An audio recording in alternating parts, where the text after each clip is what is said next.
Hello, I am in my car today because I'm getting ready to run into homeschool group, but I did the video yesterday about trying to reach out to people and filling your count, how to get people to your classes, how to get people to work with you on doing workshops, how to get people to do cross-industry work is one of the things that I suggested yesterday. And somebody messaged me and said, okay, so how do you talk to those people cross-industry and how do you get into that foot in the door? So I promised I would do a very quick video on this today. And so I'm going to give a few tips. I see that Noreen Dressy just jumped on here from her vacation in Florida. Stay safe down there, Noreen. I'm going to put this out there. Noreen actually has some really good ideas on this too. She has done a lot of classes and things outside of her industry, so I'm going to be hitting her up later for her own little quick tip video here. But this is kind of a follow-on to yesterday's. I didn't mean to do it, but here it is. So how do you reach out to people cross-industry in other industries? We talked about doing like spa people. We talked about I mentioned spas, realtors, florists, I'm not even thinking right now, animal, like pet places, that sort of thing, groomers. So I mentioned several different industries yesterday that might be worthwhile to reach out to. And I can't give you exact wording because it's going to sound, my words are going to sound funny coming from you, if that makes sense. So here's what I'm going to say about that. We talked yesterday about swallowing your fear, and I posted a couple of links about getting over that fear and facing those fears in the comments of yesterday's video. So first do that. Oil up, oil up, oil up, oil up. Okay, because you want to walk in there smelling like oils anyway. Right? Okay, so that's the first thing. The second thing is this. So I'm going to give you some tips. The second thing is this. When you walk in and when you approach these people, what you're really doing is looking to offer their clients, their customers, value. So, and looking to offer them value. What's in it for them? If you're only thinking about what's in it for you and your signups and getting people to your events, then they're not going to see it that way. They need to know what's in it for them, especially as business people. Their time is directly connected, kind of like yours is, to their income. So they really aren't going to be able to waste a lot of time listening to an hour-long presentation. They're not going to be able to take a lot of time hashing things out with you necessarily. Some will, some won't, but for the most part, you need to at least be ready to present your idea fairly quickly. Some people send letters ahead, and then they call up and they say, I sent you a letter in the mail. I'm looking to follow up with you with that. Do you want to get together for, can we meet for a 15-minute discussion on the ideas that I had or something along those lines? You can also just walk in cold and ask to speak to the manager. The manager, usually in my experience, managers are actually really open to at least giving you ideas on who else you need to talk to. They may not be the end person to talk to. Maybe there's like a general manager, or maybe you need to go higher up or something like that. Maybe there's an owner nearby if it's a smaller industry, smaller company. And so you want to talk directly to that person. So the managers, though, are usually pretty friendly. They're usually pretty helpful. They're not going to bite your head off and say, hey, get out of my store, typically. Okay, I've never had that experience in 5 years. I've never had the experience of get the heck out of my store. Okay, so let go of that fear. Hi, Christian. So another thing is, after they've met with you, send a thank you note. Send a thank you note. Thank you for your time. Whether they say yes or no, whether they work with you or not, send a thank you for your time kind of note. I really appreciate that you took the time to spend with me. If you ever change your mind or if something ever opens up that we might be able to work together with, I'm here and I'd love to meet with you again or whatever.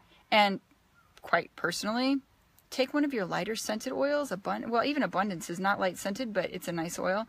Take one of your nicer oils and, just like women used to do for their guys overseas, right? Like they would put their perfume on the outside of the envelope. Put your oil on there. Put your signature oil on there, A nice one are the little perfumes that come with the El Briantes. Anyway, so that's just a thought. So those are a couple of ideas.